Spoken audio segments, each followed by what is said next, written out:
En esta ocasión queremos extenderles una cordial bienvenida a cada uno de ustedes que están presentes y obviamente a nuestros amigos y hermanos que nos sintonizan a través de las redes sociales. Por la gracia de Dios hemos llegado al tema número 5 de la conferencia bíblica, el conflicto universal entre las fuerzas del bien y del mal. Y este sermón le hemos titulado La verdad como el aceite quedan encima siempre. Así que sin más preámbulo, vamos a invitarles a unirnos en oración para pedirle al Señor que nos ilumine por la persona del Espíritu Santo. Oremos. Nuestro Dios y nuestro Padre que moras en los cielos, te alabamos y te glorificamos a través del estudio de tu palabra, porque sabemos, Señor, que el cielo y la tierra pasarán, pero tus palabras no pasarán. Pedimos además que nos permitas entender la revelación de tu verdad en tu santa palabra. Por eso oramos para que el Espíritu Santo tome el control de nuestras mentes y corazones y que todos seamos edificados, fortalecidos y terminemos este tema en victoria, porque lo pedimos de acuerdo a tu voluntad y no la nuestra, en el nombre de Jesús. Amén. En temas anteriores analizamos que el conflicto universal entre las fuerzas del bien y del mal se efectúa entre el misterio de la piedad y el misterio de la iniquidad. Vimos claramente que el misterio de la piedad está comandada o su líder es el Señor Jesucristo. Por otro lado, el misterio de la iniquidad es comandada por el anticristo. También analizamos que en el misterio de la piedad se predica y enseña las verdades de la palabra de Dios, mientras que en el misterio de la iniquidad se enseñan doctrinas falsas, tradiciones humanas, costumbres paganas para engañar a la humanidad. En ese contexto es evidente que el misterio de la piedad es para nuestra salvación, mientras que el misterio de la iniquidad es para nuestra perdición. Porque en el misterio de la piedad analizamos que Dios se humilla para presentarse como hombre, mientras que en el misterio de la iniquidad vimos claramente que el hombre se exalta para presentarse como Dios. Así que con eso en mente voy a invitarle a leer conmigo nuevamente desde 1 Timoteo 3 y el texto 16, que dice lo siguiente: hablando del misterio de la piedad, indiscutiblemente grande es el misterio de la piedad. Dios fue manifestado en carne, hablando de Cristo Jesús, que es 100% divino, y se manifestó en este mundo en carne para salvarnos. Por eso el misterio de la piedad es para nuestra salvación. Sigue diciendo: justificado en el Espíritu, visto de los ángeles, predicado a los gentiles, creído en el mundo. Y ahora escuchen bien la parte final de este texto. Dice allí: recibido arriba en gloria. ¿Recibido dónde? Recibido arriba. ¿Y cómo le recibieron arriba? Dice claramente el texto: recibido arriba en gloria. Porque aunque Cristo, siendo divino, se manifestó como ser humano, la Biblia enseña que cuando Él culminó su obra aquí en la tierra, fue recibido arriba, allá en el cielo, en gloria. Y la Biblia nos enseña que antes que eso ocurriera, los apóstoles que le despidieron le hicieron la siguiente pregunta. Lea conmigo Hechos 1 y el versículo 6, porque allí enseña qué fue lo que los apóstoles le preguntaron a Cristo antes de que él fuese recibido arriba en gloria. Dice allí: entonces los que se habían reunido, refiriéndose a los apóstoles, le preguntaron diciendo: Señor, ¿restaurarás el reino a Israel en este tiempo? Quiero que tomen nota de que los apóstoles le están preguntando a Cristo antes de que él sea recibido arriba en gloria, ¿cuándo es que él regresará para restaurar el reino a Israel? Y la respuesta de Cristo en el texto 7 es la siguiente: no os toca a vosotros saber los tiempos o las sazones que el Padre puso en su sola potestad. Versículo 8. Pero recibiréis poder cuando haya venido sobre vosotros el Espíritu Santo, y me seréis testigos en Jerusalén, en toda Judea, en Samaria y hasta lo último de la tierra. Hay dos cosas claves que quiero destacar de la respuesta de Cristo a la pregunta de los apóstoles. Número 1, en el texto 7, Él les dice qué es lo que a ellos no les toca. Y número 2, en el texto 8, Él les dice qué es lo que a ellos sí les toca. ¿Me están siguiendo, sí o no? Es decir, Él está a punto de ser recibido arriba en gloria, porque así explica la enseñanza del misterio de la piedad. Dios se manifiesta en carne, cumple su propósito aquí en la cruz del Calvario, muere en victoria, pero después de eso resucita para ser recibido arriba en gloria. Y poco antes de que Él experimente la glorificación en el cielo, sus discípulos le preguntan cuándo es que Él regresará para restaurar a Israel. Cristo en ese contexto les dice que hay una cosa que no les toca, y es saber los tiempos o las sazones. Versículo 7. Pero hay otra cosa que sí les toca, que sí les compete, en lo cual deben de ocuparse. Y el texto 8 dice claramente que los apóstoles que se dejan guiar y utilizar por el Espíritu Santo deben de ocuparse predicando las verdades del misterio de la piedad en toda nación, tribu, lengua y pueblo, porque aunque inicien en Jerusalén, deben continuar por Judea, deben llegar a Samaria y deben de alcanzar lo último de la tierra, incluyendo Costa Rica. ¿Me están siguiendo, sí o no? Por eso, cuando el texto 8 menciona que recibiréis poder cuando haya venido sobre vosotros el Espíritu Santo, tenemos que entender que esa era la señal para los apóstoles de que ya Cristo había sido recibido arriba en gloria. Es decir, cuando Él llega al cielo y lo glorifican por haber vencido el conflicto universal entre las fuerzas del bien y del mal, muriendo en la cruz del Calvario en victoria, entonces Cristo es glorificado, y la señal que envía a sus apóstoles de que todo salió bien y que el Padre aceptó el sacrificio es el derramamiento del Espíritu Santo. Por eso ellos, motivados de que sus pecados habían sido perdonados por la muerte de Cristo, debían dedicarse a ser testigos y predicadores de la verdad del misterio de la piedad. Y por eso el texto 9 dice: y habiendo dicho estas cosas, viéndolo ellos, fue alzado, y le recibió una nube que le ocultó de sus ojos.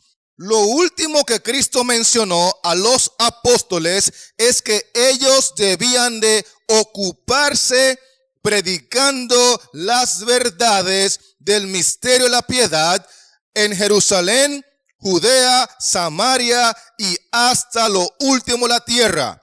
Cuando él dijo estas cosas, mientras ellos lo miraban con sus ojos, dice el texto que fue alzado y le recibió una nube, es decir, Cristo inició su viaje de regreso al cielo para ser recibido arriba. ¿Cómo?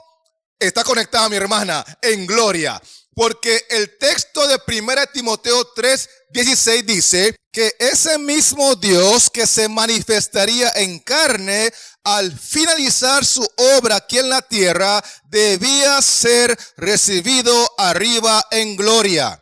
Y en Hechos 1 lo vemos claramente al punto que el texto 10 agrega lo siguiente: y estando ellos, los apóstoles, con los ojos puestos en el cielo, mientras Cristo era recibido arriba como en gloria, entre tanto que él se iba, ¿para qué? Para ser recibido arriba como en gloria.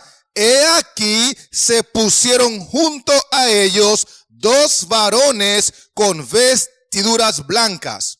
Y estos dos varones, que dicho sea de paso, son parte de la comitiva angelical que vino para alzar y recibir a Cristo en gloria. Dice el texto, se quedaron para darle un mensaje relevante y muy importante a los apóstoles. Pongan atención a lo que dice el texto 11, porque este es un mensaje angelical. Dice allí: los cuales también les dijeron. Paremos allí. Esa palabra también hay que conectarla con lo último que dijo Cristo en el texto 8. Porque lo que está diciendo la Biblia es que Cristo les dio una orden a los apóstoles. Y la orden fue: no les toca saber los tiempos y las sazones, pero sí les toca predicar las verdades en toda nación, tribu, lengua y pueblo. ¿Cuáles verdades? Las del misterio de la piedad. Y después de que él dijo estas palabras, entonces fue recibido en una nube y fue alzado para iniciar su viaje, de manera que pudiese ser recibido arriba en gloria. Entonces, ahora los ángeles dicen también, en otras palabras, además de aquello que dijo Cristo, ellos también están diciendo a los apóstoles. Pongan atención, versículo 11. Varones Galileos, ¿por qué estáis mirando al cielo? Este mismo Jesús que ha sido tomado de vosotros al cielo, este mismo Jesús que ha sido recibido arriba en gloria, así vendrá como le habéis visto ir al cielo. Lo que los ángeles están diciendo es que el mismo Jesús que fue recibido arriba en gloria regresará para restaurar a Israel en gloria y majestad. No es otro Jesús, sino que es el mismo Jesús. Y así como le habéis visto ir al cielo en una nube de ángeles, de igual manera regresará con una nube de ángeles. Así como le habéis visto ir al cielo para ser recibido arriba en gloria, de igual manera regresará del cielo en gran gloria y majestad. Sin embargo, desde el momento que los apóstoles vieron a Cristo ser alzado, ser recibido en una nube, ser tomado de ellos para ir al cielo, para ser recibido en el cielo en gloria, hasta que él regrese a restaurar a Israel y a restaurar el planeta en su totalidad. Cristo nos enseña el desarrollo y el avance del misterio de la piedad que inició en los días de los apóstoles, cuando Cristo fue recibido arriba en gloria, y culminará cuando Cristo regrese en gloria y majestad en una profecía en Apocalipsis identificada como las 7 iglesias, donde cada una de estas iglesias representan un periodo del establecimiento en la mente humana de las grandes verdades del misterio de la piedad. Claro está que Satanás no se quedó con los brazos cruzados, y por eso la Biblia enseña en segunda de Tesalonicenses, el capítulo 2 y el texto 7, lo siguiente: porque ya está en acción el misterio de la iniquidad. Paremos allí. Cuando el texto dice que ya está en acción, ¿a qué época se está refiriendo? ¿Ya cuándo? Y la respuesta es: desde los mismos días de los apóstoles. Porque inmediatamente después que Cristo comisionó a sus apóstoles a llevar las verdades del misterio de la piedad desde Jerusalén hasta lo último de la tierra, el diablo se encargó de levantar falsos apóstoles, personas que decían ser apóstoles pero no lo son, para promover el misterio de la iniquidad. Y la Biblia dice que este misterio de la iniquidad existiría como contraparte para contraatacar el misterio de la piedad desde los días de los apóstoles hasta la segunda venida de Cristo, cuando Él regresaría en gloria y majestad. Noten el texto 8 que dice así: y entonces se manifestará aquel inicuo. La palabra inicuo aquí es equivalente al misterio de la iniquidad, y dice allí a quien el Señor Jesús obviamente matará con el espíritu de su boca. Ahora, ¿cuándo es que el Señor Jesús matará con el espíritu de su boca al inicuo, al misterio de la iniquidad? Lo hará en los días de los apóstoles, cuando Él fue recibido en gloria, o lo hará cuando regrese por segunda vez en gloria y majestad. Sigamos leyendo el texto 8 que dice así: y destruirá con el resplandor de su ¿qué? Con el resplandor de su venida. Eso implica que Cristo Jesús destruirá, matará, vencerá al misterio de la iniquidad, al inicuo, cuando venga en gloria y majestad en su segunda venida. Por lo tanto, los dos misterios son simultáneos y corren a lo largo de la historia, desde los días de los apóstoles hasta la segunda venida de Cristo. ¿Será que me estoy explicando, hermanos, sí o no? ¿Cuántos están conectados? A ver, manos arriba. Gloria a Dios, porque esto es muy importante entenderlo. Estamos hablando de dos grandes misterios: el de la piedad, donde Cristo es el líder supremo, y el de la iniquidad, que es representado por el anticristo. Estos dos misterios son paralelos. Ambos existen desde los días de los apóstoles, cuando Cristo fue recibido arriba en gloria. Y el texto bíblico enseña que ambos corren a lo largo de la historia de manera paralela y simultánea, porque hay un conflicto entre las dos. Uno es el de las fuerzas del bien, y el otro es el de las fuerzas del mal. Y estos dos misterios llegarán hasta los últimos días, porque será hasta la segunda venida de Cristo, de acuerdo al texto 8, que Cristo destruirá y matará al misterio de la iniquidad con el resplandor o con la gloria de su venida. Porque los ángeles dijeron que así como le habéis visto ir al cielo para ser recibido arriba en gloria, así mismo vendrá. Cristo vendrá en gloria y majestad, y su gloria será un resplandor tan poderoso que consumirá y destruirá al misterio de la iniquidad. Ahora bien, hay un detalle crucial que no podemos pasar por alto y está registrado en el texto 7.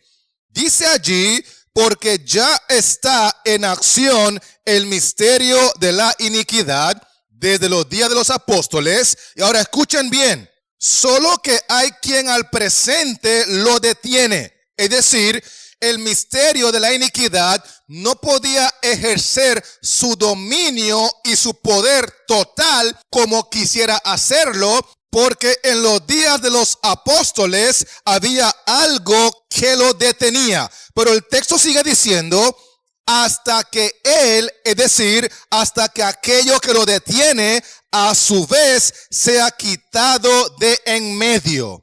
Y eso que está diciendo el texto es una referencia al poder que dominaba en los días de los apóstoles. Es muy importante recalcar que el imperio que gobernaba y dominaba en los días de los apóstoles es el imperio de Roma, pero en su condición pagana. Roma pagana dominaba en aquel entonces y le impedía al misterio de la iniquidad ejercer su dominio y su control total. Pero en el año 476 fue quitado de en medio Roma pagana con su caída y la división de su reino. Por eso, a partir de ese año, se abrió el camino para que el misterio de la iniquidad pudiese sentarse en el trono y tomar el dominio y el control total. Y siguiendo esa misma línea de pensamiento, quiero mencionar que el misterio de la iniquidad, llamado en este contexto también el inicuo en el texto 8, llamado también en este contexto el hombre pecado en el texto 3, llamado también en este contexto el hijo de perdición en el texto 3, todos estos simbolismos o términos están hablando del mismo sistema. Un sistema que existe desde los días de los apóstoles hasta la segunda venida de Cristo. Pero en los días de los apóstoles no podía ejercer todo su poder y toda su autoridad porque había un imperio pagano que le detenía.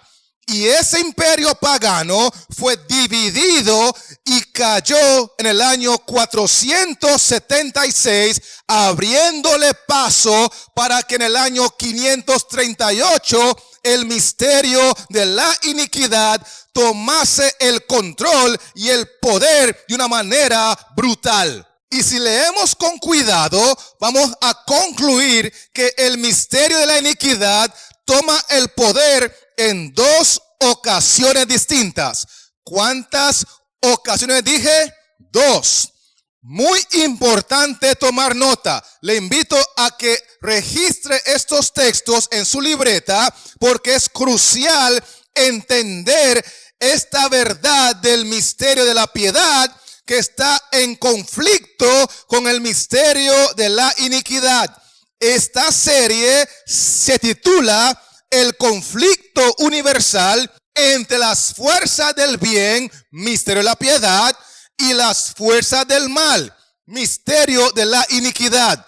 Y hoy queremos ver que el misterio de la iniquidad en este contexto entra en acción en dos ocasiones distintas.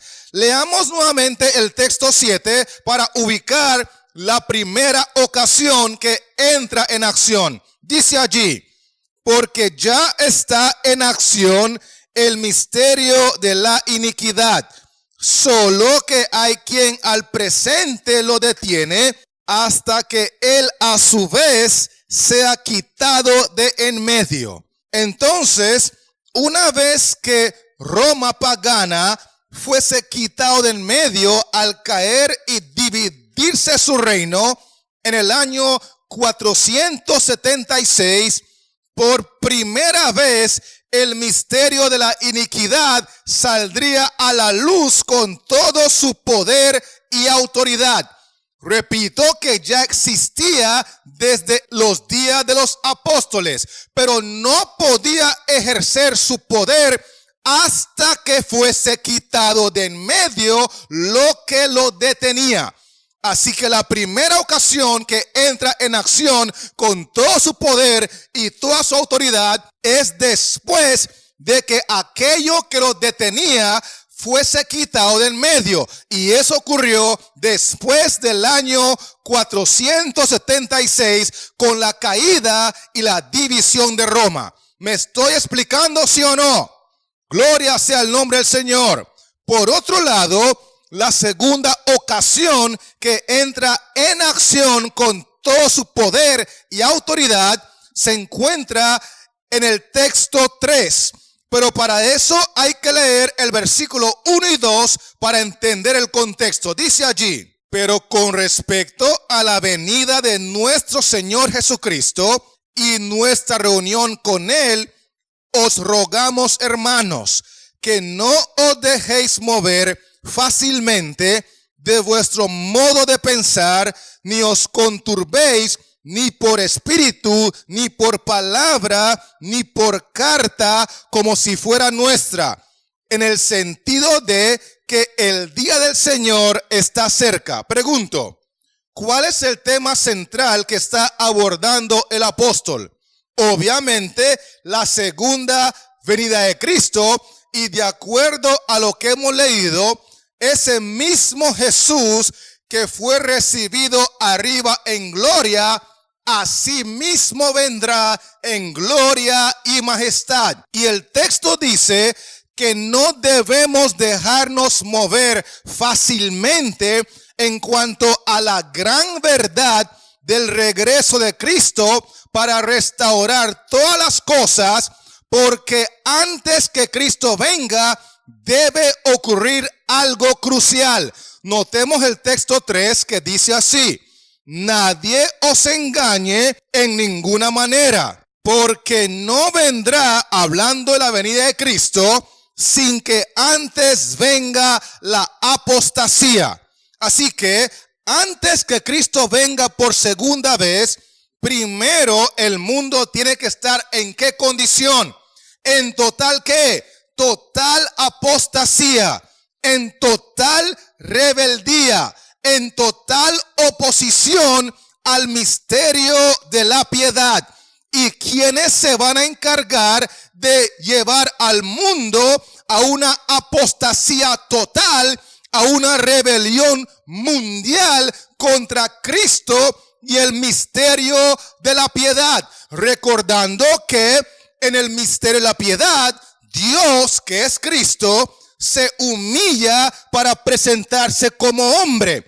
Pero en el misterio de la iniquidad, el hombre se exalta para presentarse como Dios. Así que, ¿quién se encargará de llevar al mundo a esa apostasía general en contra de Cristo y el misterio de la piedad? Sigamos leyendo el texto 3. Nadie os engañe en ninguna manera, porque no vendrá Cristo sin que antes venga la apostasía. Y ahora escuchen bien: y se manifieste el hombre de pecado, el hijo de perdición, el cual se opone y se levanta contra todo lo que se llama Dios o es objeto de culto, tanto que se sienta en el templo de Dios como Dios, haciéndose pasar por Dios. ¿Será que me estoy dando a entender, queridos hermanos?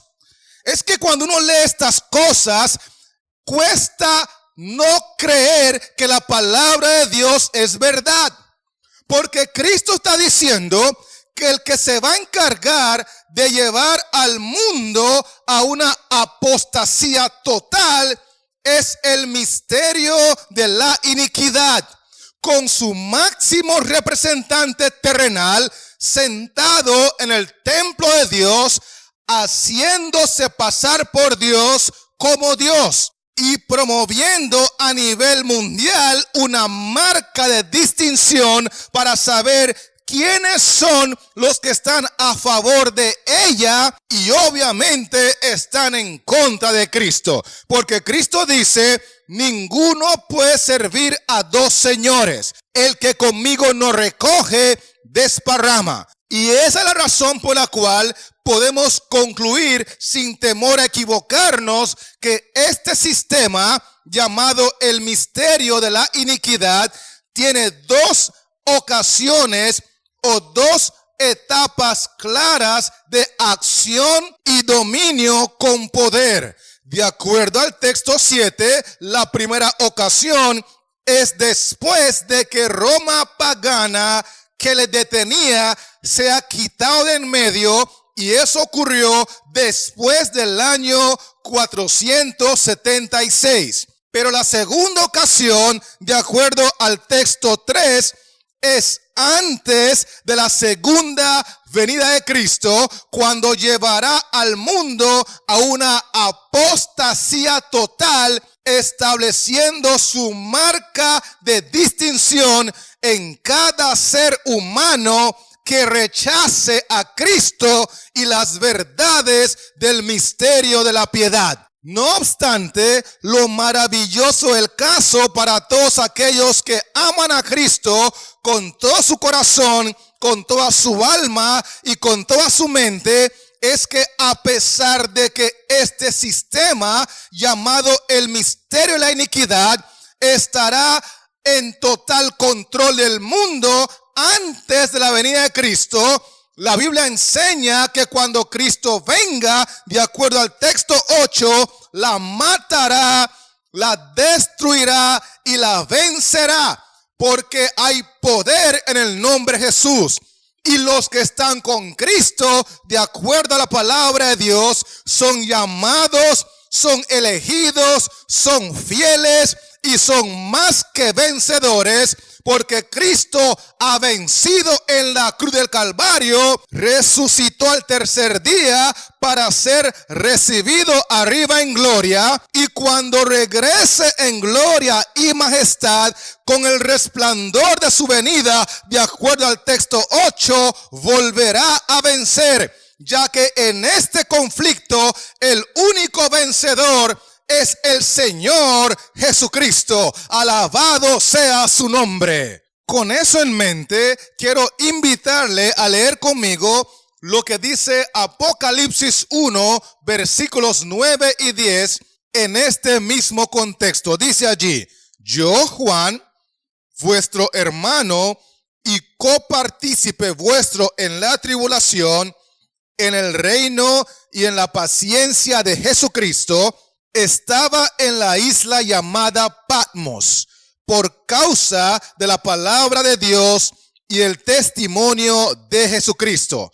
Yo estaba en el Espíritu en el día del Señor y oí detrás de mí una gran voz como de trompeta. Paremos allí. De todos los apóstoles que estuvieron en Hechos 1, cuando Cristo fue alzado y recibido arriba en gloria por la nube de ángeles, el último sobreviviente de ellos es el apóstol San Juan.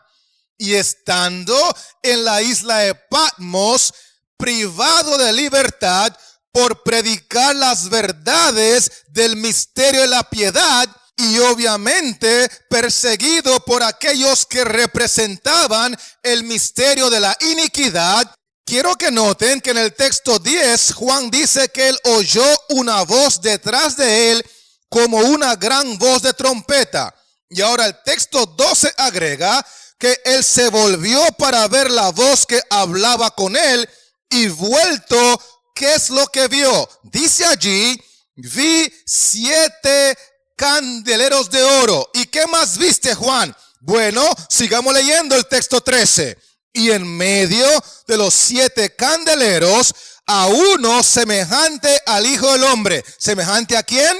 Semejante al Hijo del Hombre, semejante a Jesús, vestido de una ropa que llegaba hasta los pies y ceñido por el pecho con un cinto de oro. Su cabeza y sus cabellos eran blancos como blanca lana, como nieve, sus ojos como llama de fuego, y sus pies semejantes al bronce bruñido, refulgente como en un horno, y su voz como estruendo de muchas aguas. Tenía en su diestra 7 estrellas, de su boca salía una espada aguda de 2 filos, y su rostro era como el sol cuando resplandece en su fuerza. ¿Será que alguien puede captar en esta descripción que Cristo ya había sido recibido arriba en gloria y le está revelando a Juan parte de su gloria a través de esta visión? ¿Lo están captando, sí o no? Porque en Hechos 1, Juan estaba allí cuando Cristo fue alzado y recibido en la nube para iniciar su viaje hasta el cielo, donde sería recibido en gloria. En Hechos, el capítulo 2, Juan recibe la señal de que Cristo llegó al cielo, fue recibido en gloria, y por eso derramó su Santo Espíritu para que Juan y los demás apóstoles salieran a predicar en Jerusalén, Judea, Samaria y hasta lo último de la tierra las verdades del misterio de la piedad. Pero por predicar esas verdades, Juan terminó encarcelado en la isla de Patmos, y ese Cristo glorificado, el mismo que se fue para ser recibido en gloria, el representante supremo del misterio de la piedad, le aparece a Juan y le describe su gloria de una forma magistral. Y entonces ese Cristo glorificado le dice a Juan en el texto 11 lo siguiente: yo soy el alfa y la omega, el primero y el último. Escribe en un libro lo que ves y envíalo a las 7 iglesias que están en Asia, a Éfeso, Esmirna, Pérgamo, Tiatira, Sardis, Filadelfia y Laodicea. Porque recordemos que desde el momento que Cristo fue recibido arriba en gloria hasta cuando regrese por segunda vez en gloria y majestad, Cristo decidió ilustrar ese periodo de tiempo a través de las 7 iglesias de Apocalipsis, que en realidad representan en este contexto 7 etapas por las cuales los apóstoles y los siervos de Cristo desarrollarían y predicarían las verdades del misterio de la piedad, para que en toda nación, tribu, lengua y pueblo los seres humanos pudiesen saber que hay perdón en Cristo Jesús, que hay salvación en Cristo Jesús, que hay victoria en Cristo Jesús, y que en el conflicto universal entre el misterio de la piedad y el misterio de la iniquidad, el único vencedor, el único triunfador, el único ganador es el Señor Jesucristo. Y por eso en la etapa de Éfeso, que es la primera en el orden, encontramos en Apocalipsis 2:4 que allí había un primer amor, palabra clave, primer. Pero el texto 5 agrega que allí también había primeras obras. Otra vez la palabra clave. Esta es la primera etapa de las 7, llamada Éfeso, donde había el amor puro de los apóstoles, y se reflejaba ese amor a través de obras, porque el que ama a Cristo trabaja para Cristo. Cristo les dijo en Hechos 1: a ustedes no les toca saber los tiempos o las sazones, lo que les toca es predicar, lo que les toca es trabajar. Así que si me aman, prediquen, y les voy a dar poder para predicar a través del Espíritu Santo, en cuanto yo sea recibido arriba en gloria, se los voy a enviar como señal de que sus pecados han sido perdonados. Así que vayan a Jerusalén, a Judea, a Samaria y hasta lo último de la tierra, a decirle a todas las personas que hay salvación en Cristo Jesús a través de las verdades del misterio de la piedad. Y en Apocalipsis 2:8 encontramos que en la segunda faceta o el segundo periodo, los apóstoles padecieron mucha persecución. Por eso en la etapa de Esmirna, Cristo les dice en el texto 10, sé fiel hasta la muerte y yo te daré la corona de la vida. El amor que sentían por Cristo y las obras que estaban haciendo motivados por amor a Cristo los llevó a padecer mucha persecución. Pero Cristo les prometió que aunque murieran por amor a Él, si lo hacían con fidelidad, no sufrirían la segunda muerte, de acuerdo a Apocalipsis 2:11. Cuando llegamos a la tercera etapa o el tercer periodo, identificado en el versículo 12 de Apocalipsis 2, llamado Pérgamo, encontramos que en ese periodo el emperador romano Constantino, en el año 321, motivado por Satanás, se convierte al cristianismo y hace del cristianismo una religión popular, al punto que corrompe las doctrinas del misterio de la piedad, porque las mezcla con las enseñanzas del paganismo, y entonces inicia una era de tinieblas espirituales sin precedentes. De hecho, cuando tú lees el texto 14, Cristo habla de que se infiltraron en el cristianismo las doctrinas de Balaam. Y el texto 15 agrega que además de las doctrinas de Balaam, también lograron infiltrar las doctrinas de los nicolaitas y muchas otras doctrinas falsas. Y es así como se prepara el camino para la cuarta etapa o el cuarto periodo, identificado en el texto 18 como Tiatira. Que dicho sea de paso, ya para ese entonces lo que detenía al misterio de la iniquidad había sido quitado de en medio. Para el periodo de Tiatira, ya la caída de Roma pagana había ocurrido, ya había sido dividido el imperio de Roma pagana, y entonces estaba preparado el camino para que el misterio de la iniquidad empezara su primera faceta, entrara en acción por primera vez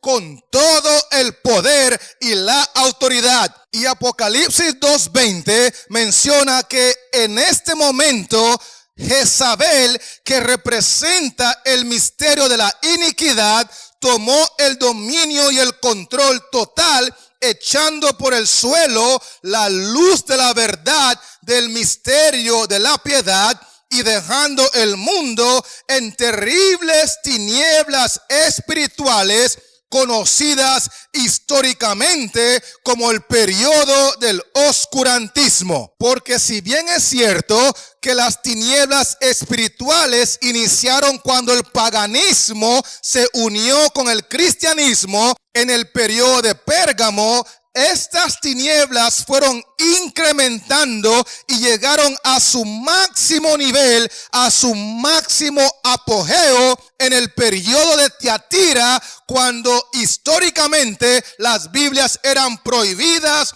quemadas, y cualquiera que fuese encontrado con un ejemplar era condenado a la hoguera, porque Jezabel, el misterio de la iniquidad, tenía el dominio y el control total. Es en ese contexto que quiero invitarle a leer conmigo ahora Apocalipsis 2:26, donde Cristo dice lo siguiente, hablando en singular: al que venciere y guardare mis obras hasta el fin, yo le daré autoridad sobre las naciones. Cuando Jezabel gobernaba y dominaba el mundo religioso, cuando el misterio de la iniquidad ya no tenía nada que lo detenía, porque Roma pagana había sido quitado del medio en el año 476, Cristo dice que a pesar de las persecuciones, a pesar de las hogueras, a pesar de los martirios, a pesar de la oscuridad espiritual, al que venciere le daré autoridad sobre las naciones.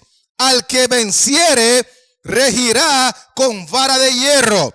Al que venciere le daré la estrella de la mañana. Es decir, Cristo sigue creyendo que a pesar de las terribles adversidades, por el poder del Espíritu Santo todavía se puede vencer. Y bendito sea el nombre del Señor, que en Inglaterra, que es uno de los países que surgieron como consecuencia de la caída y la división de Roma pagana, se levantó un hombre llamado Juan Wycliffe, que por amor a Cristo hizo una obra espectacular, que fue traducir la Biblia al idioma del inglés para que sus compatriotas tuviesen en su mano el arma más poderosa contra Jezabel, el arma más poderosa contra el misterio de la iniquidad. Y este reformador llamado Wycliffe no tenía temor a la prisión ni la hoguera cuando culminó su obra maestra de traducir la palabra de Dios. Más bien, estaba muy satisfecho de haber puesto en manos del pueblo la palabra de Dios, la luz de Cristo, de manera que ellos lo pudiesen entender para romper así las cadenas de la ignorancia, del vicio y para engrandecer su nación. Y debo decirle que el sistema de verdades que presentó este reformador estaba tan perfecto que no pudieron superarlo los reformadores que le siguieron. Más bien, echó cimientos tan hondos y amplios y dejó una estructura tan exacta y firme que no ocuparon hacer modificaciones los que le sucedieron en la causa. Y debo recalcar que todo esto lo hizo este hombre de Dios porque venció la tentación de perder su primer amor. Porque en Apocalipsis 2:4 Cristo dice: pero tengo contra ti que has dejado tu primer amor. Y cuando las personas dejan o pierden su primer amor, automáticamente también dejan de hacer sus primeras obras. Las obras demuestran nuestro amor. Y Wycliffe venció esa tentación, se enamoró de Cristo, se mantuvo en comunión con Cristo y por amor a Cristo y sus hermanos, obró y trabajó incesantemente a pesar de todas las limitaciones y adversidades para traducir la Biblia al inglés, de manera que aún estando él muerto, sus obras con él siguen. Bendito sea el nombre de Cristo, que en Inglaterra alguien creyó que sí se podía vencer, que sí se podía triunfar y que por amor a Cristo sí se debía trabajar. Además de eso, este reformador venció la tentación de temer el sufrimiento, de temer el rechazo, de temer la adversidad y eventualmente temer la muerte.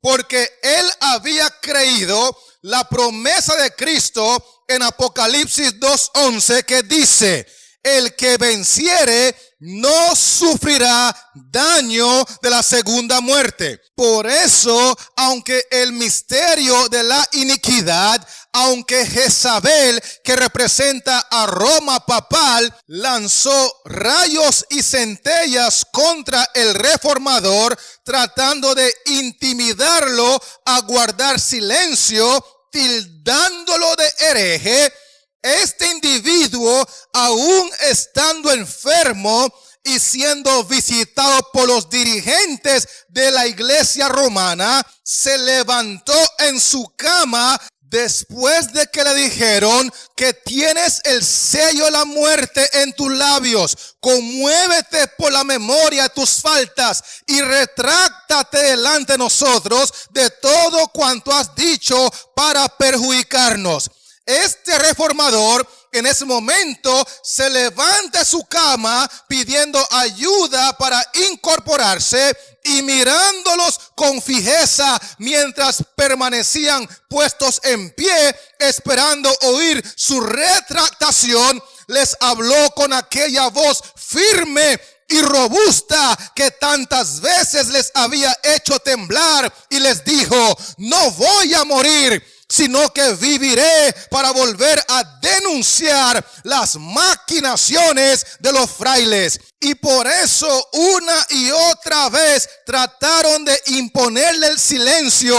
Lo citaron varias veces ante los tribunales para juzgarlo y condenarlo, pero Wycliffe nunca se retractó ni quiso disimular nada. Sostuvo intrépidamente sus enseñanzas y más bien, aunque él sabía que por su fidelidad a Cristo y el misterio de la piedad le podía costar la vida, porque estaba consciente de que el rey, el papa y los obispos estaban unidos para lograr su ruina, y parecía seguro que en pocos meses lo iban a lograr.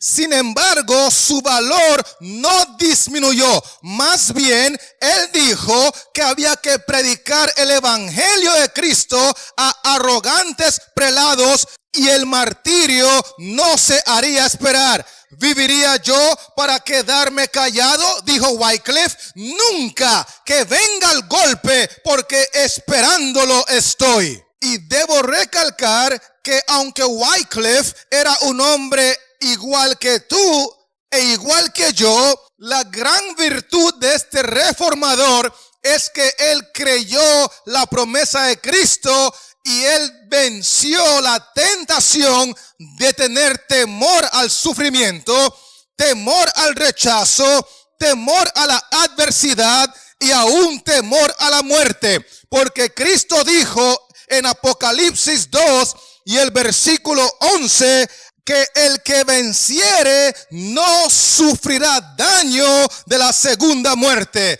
Y Wycliffe creyó esa promesa y por el poder del Espíritu Santo, Wycliffe venció. Y si tomamos en cuenta que en Apocalipsis 2, 14 y 15 se habían mezclado doctrinas paganas con las doctrinas cristianas, y empezó una era de tinieblas sin precedentes, porque dice allí que la doctrina de Balaam y la de los Nicolaitas se había infiltrado en la iglesia de Cristo, causando así una terrible confusión bíblica. Wycliffe, el reformador, el lucero de la reforma, no solamente fue un heraldo para Inglaterra, sino para toda la cristiandad. Porque la gran protesta que hizo contra Roma trajo como resultado la emancipación de los individuos, las iglesias y aún las naciones. Tanto así que las palabras del reformador en aquel entonces eran como flechas de la aljaba de Dios que penetraban y herían sus corazones, porque el poder del Espíritu Santo se dejaba sentir en su ministerio. Y es cierto que se le tildaba de hereje, de disidente y de problemático, pero Wycliffe nunca se intimidó y más bien siguió proclamando los errores y denunciando a Roma como traficantes que por amor al lucro comerciaban con la gracia de Dios. Y en una ocasión les dijo a los dirigentes de la iglesia de Roma: ¿contra quién pensáis que estás contendiendo? ¿Con un anciano que está ya al borde del sepulcro? Oh, no, estáis contendiendo contra la verdad que es más fuerte que vosotros y que os vencerá. Porque este reformador tenía muy claro que la verdad, como el aceite, queda encima siempre. Porque usted no puede hacer absolutamente nada contra la verdad, sino por la verdad. La Biblia dice que el cielo y la tierra pasarán, pero las palabras de Cristo, que son verdad, nunca pasarán. Y de esta manera, este reformador venció la tentación de comprometer sus convicciones, sus principios y comprometer la sana doctrina de la palabra de Dios. Y otra área más en la cual este reformador fue un vencedor, porque Cristo dijo: al que venciere, en singular, y Wycliffe se la creyó. Apocalipsis 2:20 dice: pero tengo unas pocas cosas contra ti, que toleras a esa mujer Jezabel. Este reformador decidió que Cristo no tuviese esas cosas contra él, y entonces venció la tentación de tolerar a Jezabel, venció la tentación de tolerar al misterio de la iniquidad, venció la tentación de tolerar a la iglesia romana. Y entonces, por el poder del Espíritu Santo, decidió protestar contra todas y cada una de las falsedades que enseñaba esta iglesia. Wycliffe se convirtió en un protestante, un reformador considerado hereje por la iglesia romana, disidente, rebelde, problemático, pero delante de los ojos de Dios era considerado un lucero de la reforma. Porque, amigos y hermanos que me escuchan, nada podemos hacer contra la verdad, sino por la verdad. Y Cristo es muy claro en su palabra, en Mateo 12:30, donde él dice que el que conmigo no recoge, desparrama. Así que Wycliffe protestó, Wycliffe predicó, Wycliffe escribió y dejó un legado que ha beneficiado a toda la cristiandad en toda nación, tribu, lengua y pueblo, al punto que en Bohemia se levantó otro grande reformador